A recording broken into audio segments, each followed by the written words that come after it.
Welcome to this episode of Cultural Currents. I'm Hayley, the Innovation and Impact Manager at Caracan, and I'm so pleased to be joined today by Maddy, the Community Engagement Lead at Logan's Medicare Mental Health Centre. Hi, so happy to be here. Thank you for inviting me. Pleasure. Thanks so much for being here, Maddy.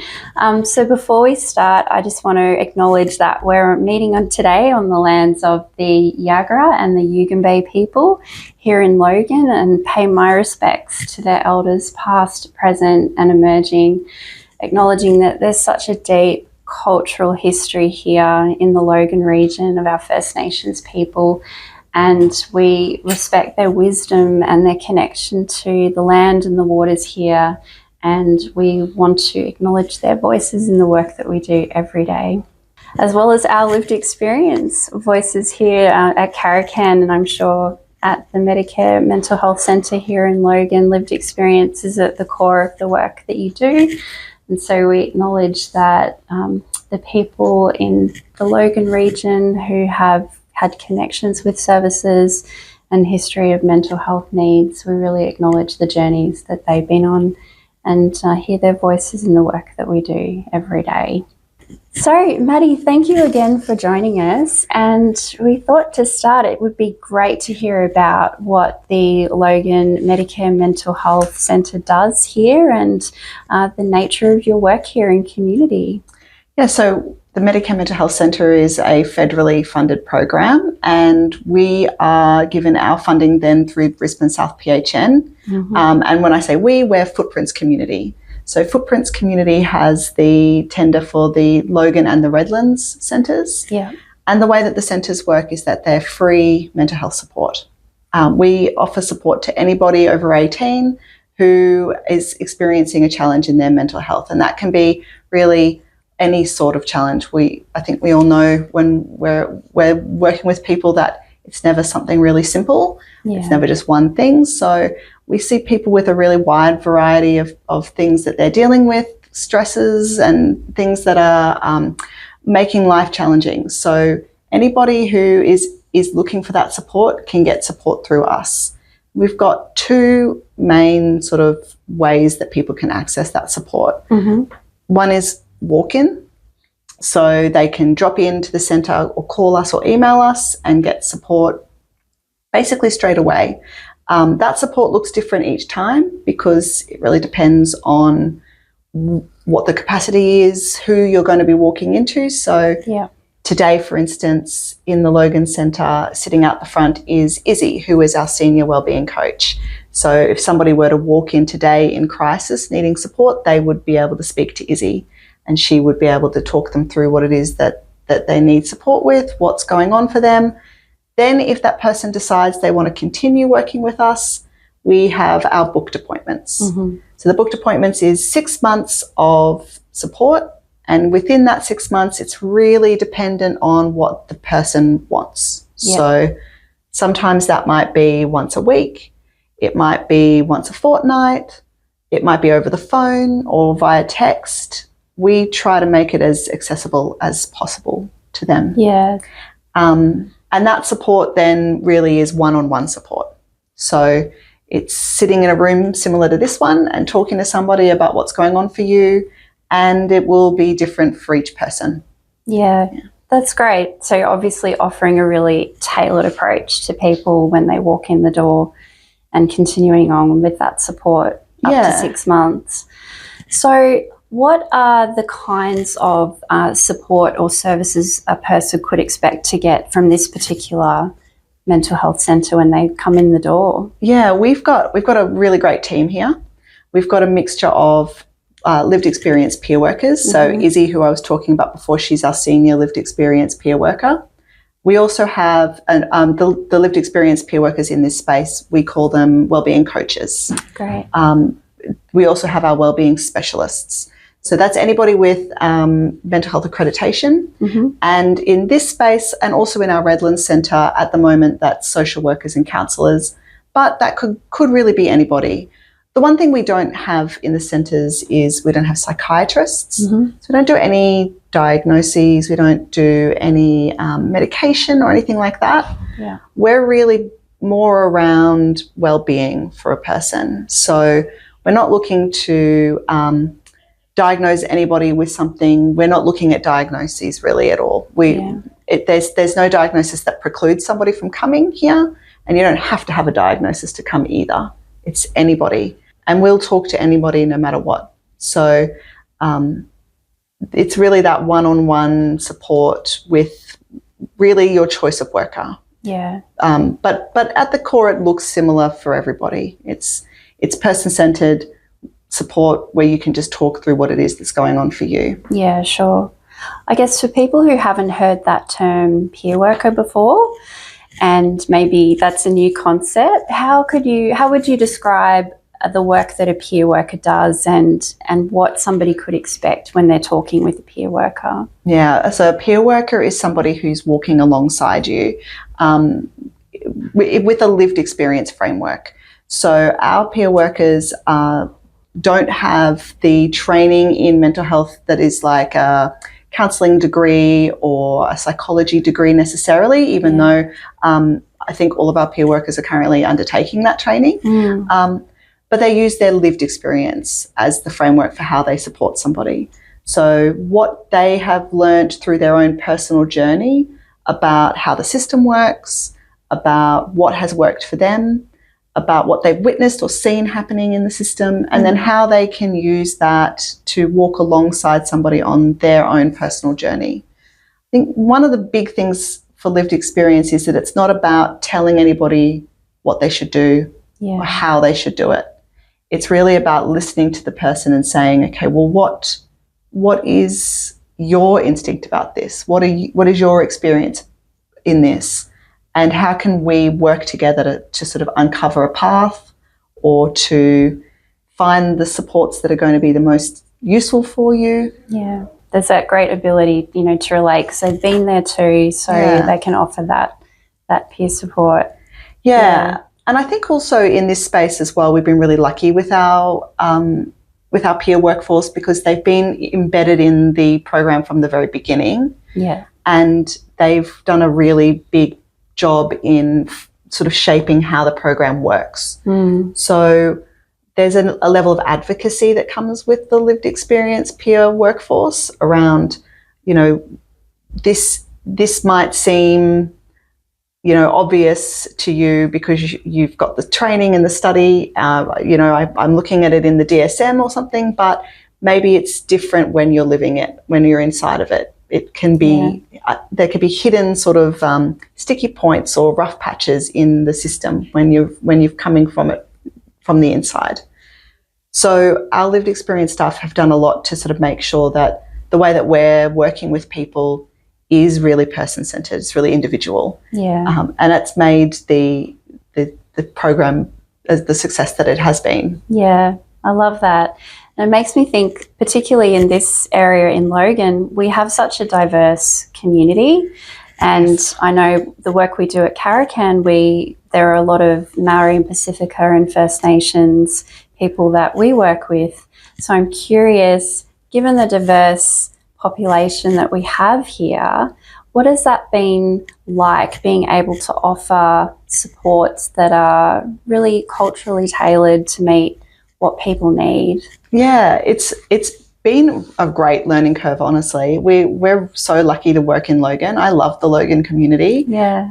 It's just one of the most interesting and resilient communities I've ever worked in, ever had the pleasure to work in. And I think what we see with the people that access us here is that if you're always approaching people as a human being first and as an individual first, then the cultural safety, the cultural capacity kind of follows gently along behind. Because you take each individual as they come and you don't have an assumption about, oh, well, this is what mental health means to me, so this is what mental health is going to mean to that person. Yeah. We do find our name can be a barrier, so we're the Medicare Mental Health Centre, and we have found that it can be really challenging sometimes when somebody comes in or is brought in by another support service or they're referred to us, if they do have that sort of cultural background that is is maybe doesn't have the same language around mental health Yeah, sure. that the sort of standard structure has. The name can be confusing for people because they go, mental health, okay, well, we're going to be, first of all, they think Medicare, we're going to be standing in line, filling in Medicare forms, and then I'm going to get a diagnosis and someone's going to tell me everything that's wrong with me and it's going to go on my record and it's going to be horrible. When in reality, we don't do anything like that. Yeah. So we don't approach, even though we have mental health in the name, we're not really approaching it from a strict mental health capacity. Yeah. So I guess what I'm sort of trying to, a bit of a long sort of answer, but when somebody comes to us and they say, I'm using an example that's actually happened here. So somebody came to us and they said, I don't believe in mental health. I don't have that. That doesn't mean anything to me. Yeah. But what I do have is that I can't sleep at night because I'm so worried about not being able to get a job. And I'm so anxious that my children aren't going to be able to go to school. And that feeling is making it hard for me to eat and I'm not eating or sleeping. Then we go, okay, great. We can work with you on talking through this load that you're carrying. Yeah. It's not about going, well, that's anxiety and that's depression and that's this and that's that. It's just about going, okay, how can we help you to make sense of this problem? Yeah. I mean, it's great to hear that you have an approach where you look at the person as a whole and the different areas of their life and where they feel like they can use some support to improve their experience, like how they're living day to day. So I guess because there are some misconceptions about the Medicare Mental Health Centre, why don't we just clear up some of those misconceptions and give you a chance to let all of our viewers know, like, what do you want them to know about coming here and what that will mean for them? So the big thing is that you don't need a Medicare card to come. Okay. We have Medicare in the name, but we're not connected to Medicare. So you don't need a Medicare card to attend. You don't need to fill in any kind of paperwork with Medicare to come to us. You don't need a referral or a GP letter or anything. Yeah. You don't even need to show us ID. You just need to want to work with us and to be available to work with us, I suppose. Yeah. The other thing is nothing that you tell us goes onto any Medicare records. So we do have a lot of people who say, oh, look, I'm really worried, particularly if somebody is on a bridging visa or is looking into that sort of the visa status. They go, okay, if I tell you that I've got this going on for me, is that going to go on my record and is it going to impact my visa status? It won't. We don't share any of the information that you tell us with Medicare and it doesn't go anywhere near them. So you can feel really confident talking to us about the stuff that's going on for you and not feel like it's going to impact that process for you. The other thing is that while we are a mental health centre, and I did touch on this earlier, we aren't here to tell anybody what's wrong with them. So we're not here to go, oh, you've got this problem, or you've got, you're doing this wrong, or you need to change this about your behaviour. We're not here to sort of poke holes in anybody or illuminate any kind of hidden diagnosis for them. Yeah. We're really here to help people make sense of themselves in the world and the world around them and the struggles for them and whatever that really looks like for them. Yeah, so it's really about that ability to sit down one-on-one with people and talk them through whatever it is they're feeling like they need to talk through on any given day, particularly if they're coming in multiple sessions. Yeah. Nice. That's right. And that's not to say that people can't talk about their diagnoses with us, but it's just not, we aren't here to do that for them. Yeah. Given that, we have, thank you for clearing up some of those misconceptions. When you're working with the community here, are you seeing any other common barriers for people, especially from that cultural lens that you're having to work with or be agile with? Like, change your approach? Like what's coming up there for people? A difficult one, obviously, is translation services. Yeah. So we do use the TIS translation service. Mm-hmm. That's our official pathway, and that works really well most of the time. Yeah. But there are obviously challenges when it comes to some of the language groups that are quite small or the communities that are smaller. There can be a wait time to get a translation service in, and also, you know, it's not ideal for people to have an extra person in the room when they're trying to talk about what's going on for them. That's a challenge that we are working through, and we're trying to sort of see what we can do. But for now, it sort of remains a bit of a sticky point, I suppose. So that's a big challenge, is just language barrier, which is, I think, a standard sort of classic one. I think we all grapple with that. Providing services in community. Do you ever find it's helpful for people to bring in a family member or friend or support person to help with that? The translation? Or? Yeah, we're very happy for people to have support people in the room and a support person. I will say officially we can't have a family member or a friend translate for somebody. Okay, good to know.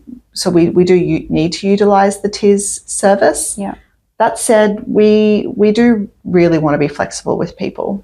So if they need that support person in the room, we really encourage them to bring them along, and we will do what we can to work with them in the way that's best for them. But yeah, officially we do need to use the TIS service. Yeah. And so how does that also translate into what your team looks like? Do you find that you've hired or work with a multicultural team, for example? Yeah, we do have a multicultural team. It's a small team. We've got a team of 5.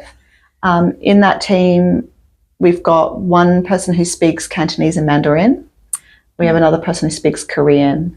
We would like to have more languages in the team, honestly. You know, that would be wonderful, but it's a small team, so you know, we work with what we can. We try to be as flexible as possible. We are also currently hiring for a First Nations wellbeing specialist. Great. So if anybody out there would like to apply, please get in contact with me. So we're hiring for a First Nations specialist in Logan, and in Redlands a First Nations wellbeing coach. Great. So that would be really wonderful once we get those roles filled. And when it comes to those roles, we're really willing to take the time it takes to get someone in there. It's a really important thing for us to have somebody in that space doing that specific cultural support. Yeah. So our team does a really good job of being really open-minded and open-hearted. And it's something we really pride ourselves on here. And with that comes a real openness to feedback. So I think if anybody has an experience with us and they go, you know what, you could do that slightly different, or you could look at that from a different perspective, I would love them to get in contact with me to talk to me about it, because we're really keen to always be evolving and always be listening. Yeah, beautiful. Actually, I feel that when I walk in here, it feels really warm, welcoming, inviting. So what is that experience that you're wanting to create for people? What do you want them to feel when they come here to talk to someone? Yeah, it's so nice to hear you say that. That's really good, because we really want people to feel really welcome. I think the big goal always is for people to want to come here and to feel relaxed when they're here, and to feel like they belong here and that they're wanted here. I have a lived experience background, so I was a lived experience peer worker for a long time, and in that previous role and in that previous life, I've had many experiences where you walk in somewhere and the team is great and the people doing the work are great, but the feeling is of being a sort of the sand in the pearl, I guess, in a way, the kind of the grit that's kind of making things difficult. And we don't ever want anyone to feel that way. Yeah. So we did a lot of work before we began on sort of talking to community about what they want out of this space. And something that came up in Logan a lot was, and I think this also speaks to it being such a multicultural community, but we heard a lot, want it to feel like auntie's house. Yeah. You know, and that's hard to replicate. Yeah. But that's what we want. We want it to feel like, okay, I'm going somewhere where I know when I walk through that door immediately that it's okay to be there. Yeah. And how are you finding people in community are responding to this space and the support you're providing? Are you getting that kind of positive feedback that that's what they're feeling when they come here? Yeah, so far it's been really overwhelmingly positive. Oh, great, yeah. We have only been open now for I think it was last week, we did our first year. Oh, congrats. Yes, thank you.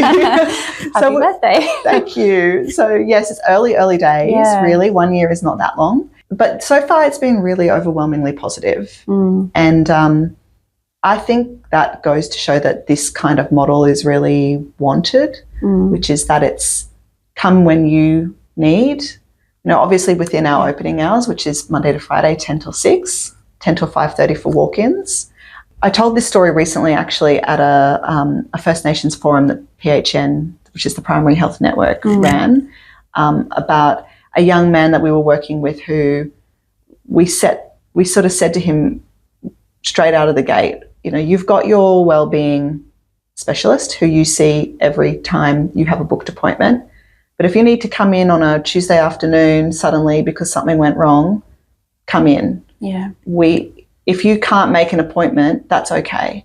We're not here to teach people how to keep time and keep appointments. That's their business.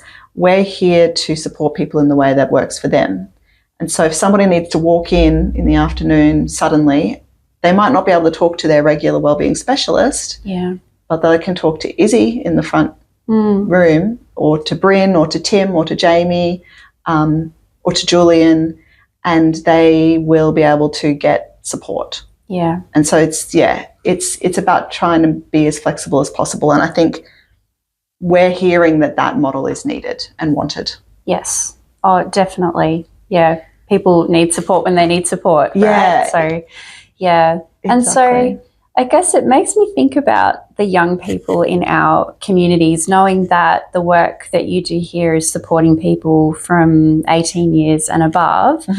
Do you find there's ever that gap with, say, our 16, 17-year-olds where they're wanting support, not really sure how to navigate this system? Can you do anything for them when they're feeling like they need support? Yeah, so we are 18 plus for the booked appointments, but we operate on a no wrong door policy. So if somebody were to need support and need to walk in, they can do that. We're happy to talk to them and to sit with them in that walk-in sort of capacity. Yeah. We just can't do the ongoing 6-month support because they need to be referred to an appropriate youth service. But to be totally honest, there is a big gap there. Yeah. Definitely. You know, the headspaces do a great job in that space, but, you know, there's a lot of need. And I think it's tricky as well for young people at the moment in Queensland, but just also in the world. Life is complicated and difficult, so the need is there. Our team are really confident to sit with a young person and talk with them, and we've got, you know, connections with the headspaces and with other places that do youth support, so we can refer to them and help them navigate, help them understand the system a little bit. We can give them a little bit of a overview of what is out there for them. But yes, I do think there is a gap there. Yeah. And so it sounds to me like your community partnerships with your community stakeholders are so important there when you're referring on to anyone, not just young people. So what does that look like for the Medicare Mental Health Centre here, those community partnerships? Yeah, they're so important. We love, I'm community engagement lead, so obviously I'm putting my microphone. I'm biased, but I think that the community partnerships is a huge chunk of the work. Yeah. Because from my perspective, and I think, you know, from the team's perspective, it's much harder to do anything alone and in a silo.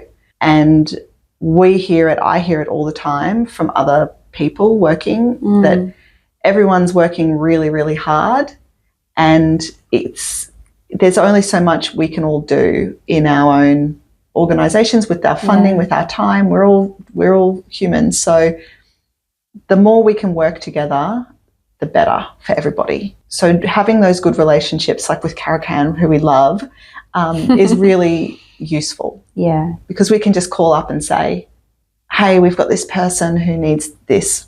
What do you think? And we've got good relationships with the home and healthy team, for instance, who we can call up and say, hey, we've got this person. What do you reckon? Do you have capacity? What's it going to look like? Try to make it as easy as possible for the person we're supporting, but also for ourselves and also for the other person in the other support. Yeah, that's right. We exist in a community. We're not like siloed in terms of what we need from our different systems. And you're right, the more we work together, the better for everyone. So yeah, we certainly appreciate the partnership, that's for sure. So I guess given that you're just a year old, and again, congrats, it's so great that you're now established in the Logan community. Is there anything that you want our community members to know about what you might have planned for the future, or anything else you want to make sure they are across? Yeah, what have we got planned for the future? We want to start expanding some of the support that we offer so that it's not just we're a really small team and we support a really big region. And because it is just mental health, it's like well-being, it's the whole gamut. So we see a lot of people and we want to start looking at different ways we can do that. In terms of the community stuff, we are hoping to expand in the community a little bit more. So be more present in the community. And right now it's just me doing that and sort of bringing the team along with me. But it would be really nice to start seeing some more in Redlands, for instance. They've got these community hubs, which are a lot of the services get together and people can come and they're all there in the one space. Right. And we're hoping to start seeing something like that happening in Logan as well. Some co-location of different services. Yeah, co-location.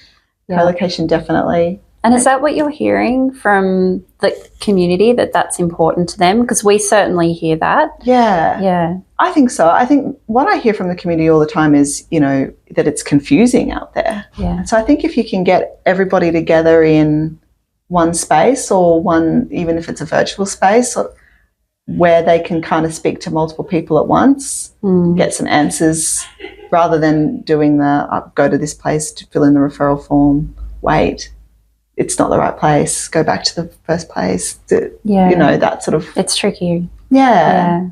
So, I think we're definitely hearing a community that would be useful.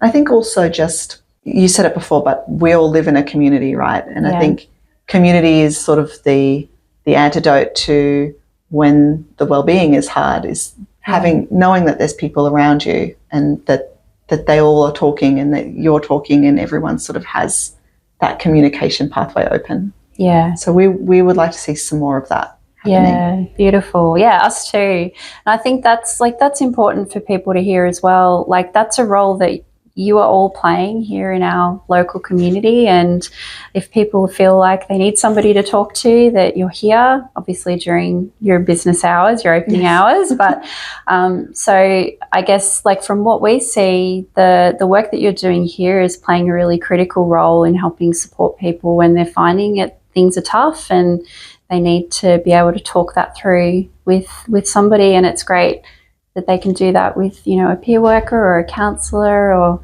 a wellbeing specialist. So, it's really great work. So, Maddy, we are coming up to Christmas, a busy time of year for many of us. Do you have any special plans? Yes. Well, so the centre is going to be closed between Christmas and the 5th of January, which was a surprise. We weren't sure if we were going to have that time off. So I've suddenly got a chunk of time to fill, and my sister is very keen for me to come and babysit for her. So I will be babysitting probably over the Christmas break on the Central Coast with my sister and her 3 kids. Oh, beautiful. What about you? Have you got anything planned? Well, working through till after New Year's, because Caracan stays open to support the people that we work with over Christmas. And after that, I'm off on a family adventure to Tasmania. So I'm looking forward to a break and replenishing and getting ready for another big year ahead. That sounds nice. Yeah, sounds lovely. Looking forward to it. I guess just to wrap up, and I just personally wanted to ask you, Maddy, what do you love about working here? What do you love about your job? What would you like to share? What I love about working here genuinely is I love the team and I love the community. I know I've said those two things multiple times today, but it really is true. We've got a really wonderful team here. They do really great work, and they genuinely care about the work that they're doing, which is really nice. And I love the community. I really love the Logan community so much. Everyone that I've come across in this area has been so friendly. So those are the things I love the most. Maddy, thank you so much for having us here today at the Footprints Medicare Mental Health Centre in Logan. We're so thankful for the work that you and the team are doing in the community and the chance to really showcase how people can get support here. So we're going to close off, and I thought I'll leave the final word to you. What would you like to finish with? I think I'd just like to say thank you. Every experience we've had with Caracan has been really wonderful. You've got a beautiful team, and so I just want to say thank you for having me and for inviting me to be on this podcast, and looking forward to continuing to work together in future. Awesome. It's our pleasure. On that note, thank you and goodbye.